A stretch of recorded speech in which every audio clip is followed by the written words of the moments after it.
Hi, welcome to Father of Games. Today I'm going to be doing a quick review of Rogue Dungeon. So Rogue Dungeon is a single player dungeon crawler. There's also an expansion you can get as well to make this go up to 3 players. And this is a print on demand type of game. So if you want a copy of the game, I'll put a link in the description to show you where you can buy it. So to start things off, I'm going to do a quick overview of how the game's played. And then after that, I'll go over some positives, some negatives, and then some final thoughts at the end.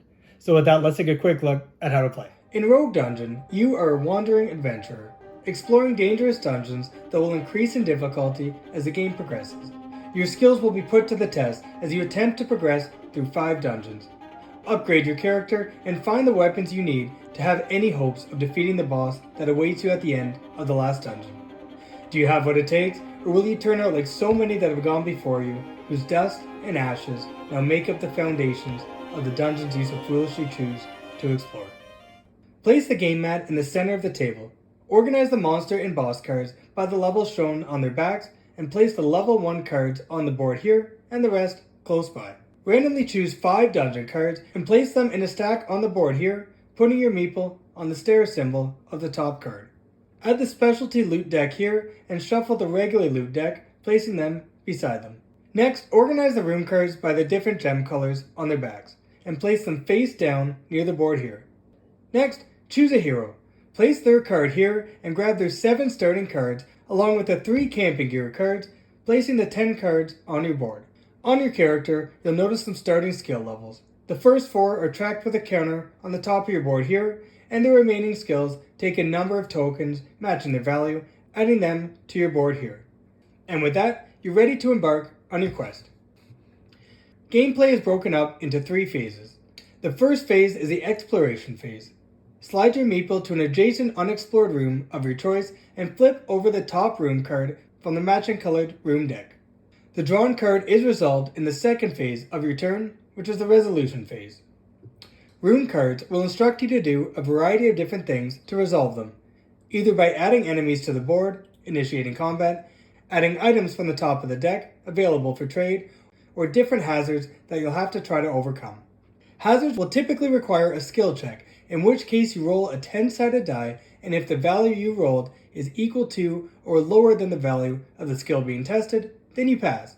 If, however, your roll is higher than the skill being tested, then you fail the skill check. Either way, refer to the card to see the outcome of the skill test once completed. Once you successfully complete the requirements of the room, cover it with a matching colored token to show you've completed it, and you'll ignore this room if you move over a space later on in the dungeon.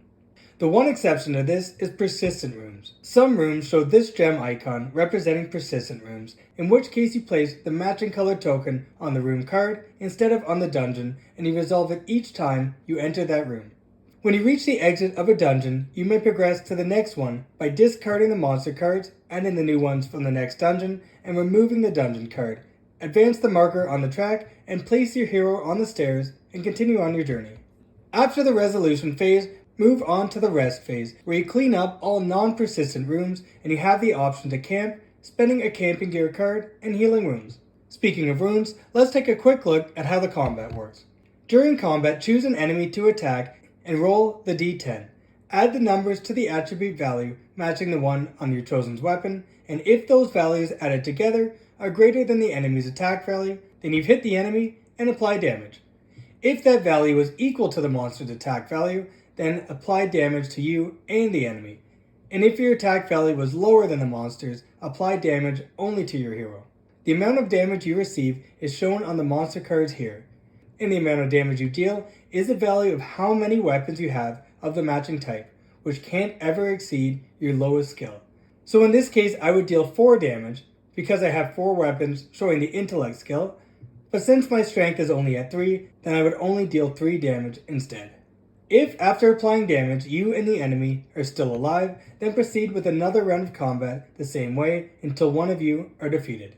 If you defeat the enemy, gain 1 loot card from the top of the deck and gain XP equal to the monster's level. XP can be used to upgrade your stats or to purchase luck tokens. Now, some of the more difficult enemies have skills on them, shown here, and if you roll the matching number in combat, then resolve that effect, meaning you could potentially get hit by 2 separate attacks, so do your best to only roll 10s. If fighting multiple enemies, Each untargeted monster adds 1 to the enemy you choose to fight, making them harder to hit. Some enemies can be tamed or killed if you have their matching weakness cards, shown on the cards here, so always keep an eye out for that. If all enemies are killed, you win the fight, and if not, well, you're defeated and you've lost the game. Believe me, this will happen a lot. Once you've come to the 5th and final dungeon and resolved all red encounters in the dungeon, waiting for you just outside the exit stairs is a boss. Take the top boss card and resolve the encounter. If you win the fight, then you've won the game, even though you probably cheated to do so, and if you lost, well, you made it farther than most, but you're still dead. So that's how you play Rogue Dungeon. Really quickly, I want to go over some positives and negatives, and then I'll give you my final thoughts at the end. So starting things off with positives today, my first positive is how easy it is to get to the table and how accessible it is to play. The amount of time it takes you to set this up, to play it, and to clean it up, you could potentially still be setting up a larger solo game. So because of that, it makes it a game very easy to get to the table and get to the table often, and the gameplay itself is very fast paced. There's very little downtime and almost no upkeep that needs to be done. As far as yourself and the enemies, there's very little that you actually have to do upkeep wise. If you only have a limited amount of time, it's a game that can be accommodated into anybody's schedule because it really doesn't require a whole lot of time to play it. So that's my first positive, just how accessible it is and how little upkeep and the ease of play. So that's the first thing I really liked about this game. Another thing I liked is the asymmetry. Each character is completely different. They have their own starting skills, their own starting weapons and equipment, and they all play completely different from each other. There's also male or female of each character if you wanted to play as one or the other. There's the option to do that as well, which is definitely unique.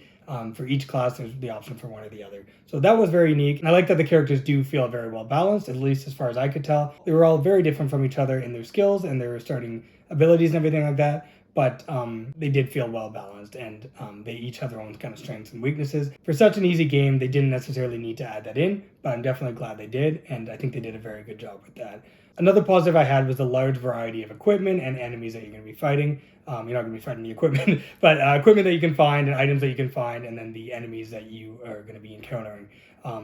Especially the higher level enemies. The enemies are going to have these counterattack abilities that if you roll a certain number, then after they've dealt you damage, then they're going to deal damage from this counterattack as well. And they're terrible, like they're just brutal, some of these, but they're all very, very different. And they're just, you never want to roll those numbers because they never end well. I thought it was a large variety of kind of counter abilities there, and that they all felt very, very different from each other. But then the items and things that you're going to find throughout your campaigns, there's a large variety of them. And because it's such a fast-paced game, you're going to be getting these new items and new things very, very frequently, very quickly. Almost every new room that you go to, you're going to be getting something new. So I like that as well. It kind of keeps the pace of the game kind of flowing, very fast-paced, and there's a large variety of things that you can find and things that you can kind of interact with. So I thought that was really good as well. But my favorite part about this game is that the enemies have weaknesses. So the enemies, especially the earlier on enemies, they're going to have these weaknesses that if you have the matching item in your inventory, then you can discard it and either kill that enemy or actually recruit that enemy, tame that enemy, and add it to your allies, which I thought was a really, really unique and a really cool way of kind of doing the combat, that you can actually add the enemies to your side.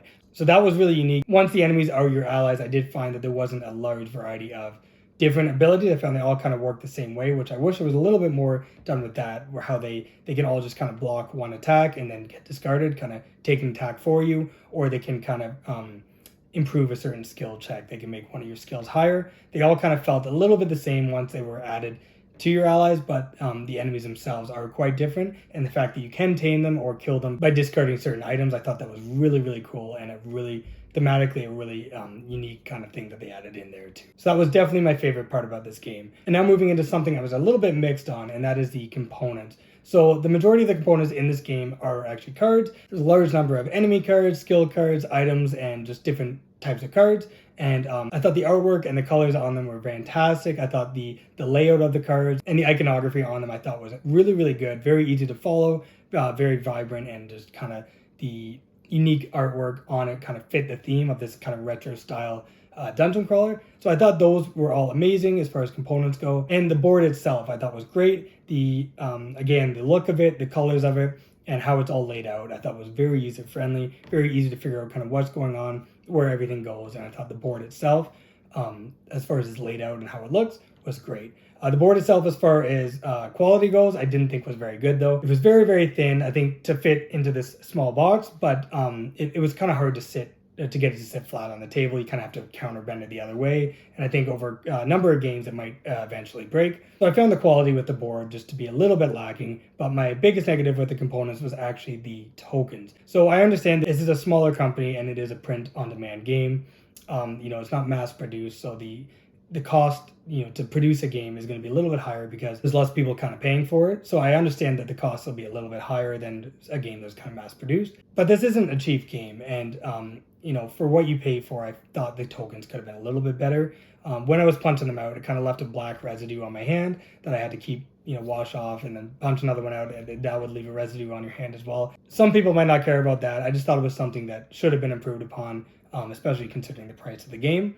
But again, that's something that once they're punched out, it's not a huge deal, but that is something I thought could have been a lot better. So that is kind of a mixed thing on the as far as the components go. Some were great, some were not so much. But then moving on to negatives themselves, my biggest negative with the game is the fact that I never felt in control of the choices and the decisions that I was making, because for the most part, there's only one kind of clear action of what to do. With the skill checks, you don't get the option to do the skill check or not. You roll the die, and that determines if you pass the skill or fail the skill based on the attributes that you have.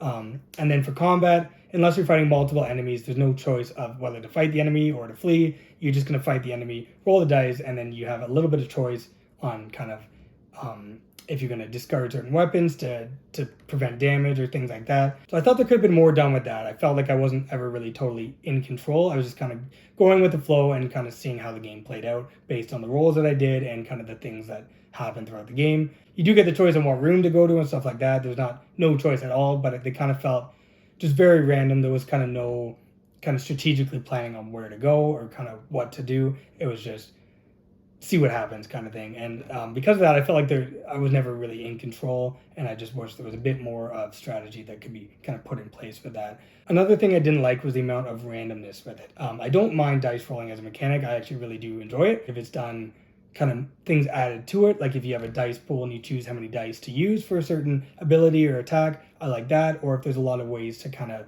push your luck around the dice rolling or change the values that you rolled. There's a little bit of changing the values that you've rolled. In this, with the luck tokens, you can discard one and it can kind of change your dice roll up or down one value. But those you do run out of very quickly, and then at that point, there's very little you can do with the dice rolling, especially for combat. It's just you're going to go up to the enemy, you're going to choose what weapon to use, and then you're going to roll the dice, and that's going to determine what happens. You don't have very much you're just reliant on luck kind of at that point, and you do need a ton of successful rolls and a ton of lucky rolls.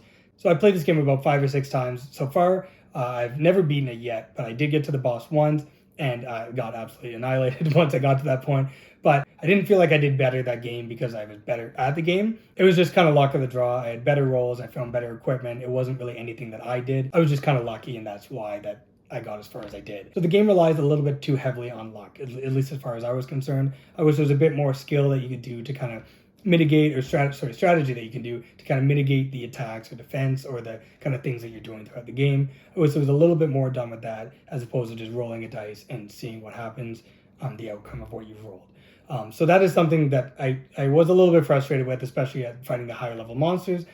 When I worked so hard to get to that point, and then you just get 3s and 3s and 3s or 2s or like terrible rolls, and then you just die off, and there's nothing you can do to mitigate that. But that definitely may not be an issue for everybody. That is just something that I didn't really like too much. One final thing I didn't really like is I found the scaling and leveling up to be a little bit unbalanced. I found that the first 3 dungeons are very, very easy. Once you get to the enemies of the 4th dungeon, the 5th dungeon, and the boss, they are extremely difficult. And you're going to be using a lot of your items that you found to kind of defeat these enemies. And that's totally fine. That's great that, you need to use these.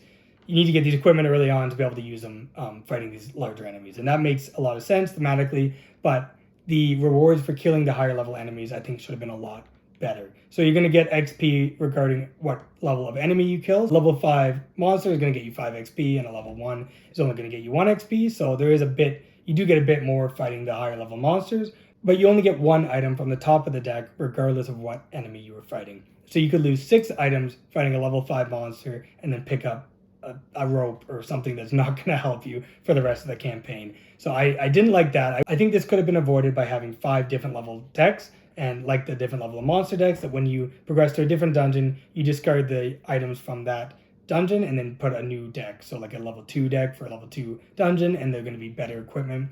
And when you defeat a higher level monster, you're going to be potentially getting better equipment. I think that would be kind of a way to kind of fix some of the unbalancing issues I found with the enemies. Instead of just kind of being beaten down and just losing all the equipment that you've worked so hard to get, I found that I wish there was, you just get better stuff and kind of make it worthwhile to kind of fight these higher level monsters. So that's just something I thought could have been improved upon. Some people might not care too much. They might think that it is kind of thematically makes sense. You're fighting the higher level monsters, you need to use all your equipment, and you don't necessarily need to get anything better back. But I wish that was a little bit different, personally. But everybody has their own opinions. So in closing, the publisher reached out to me and offered me a copy of the game to do an honest review. And the amount of passion and hard work they put into the game, I wish I could say that this was the best game I've ever played. I really do.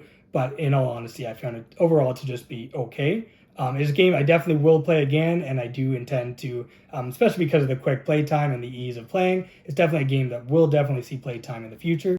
But I think there could have been some improvements made to the game. But I mainly just want to kind of create awareness that this game is out there for those who haven't heard of it. If you think it looks like a game that you would like, by all means, at least check it out. Don't let my opinion of the game kind of persuade you to not get it, because it's a game that a lot of people on their website at least have really, really enjoyed. I've seen a lot of 5-star reviews of it. I thought it was kind of just middle of the range. Could have been better, but definitely not a bad game by all means. It's just not a game that was kind of one of my favorites. But by all means, check it out if you haven't. If you think it looks interesting, go to the website. I'll put the link in the description of this video. And as always, thank you for watching, and stay tuned for more videos.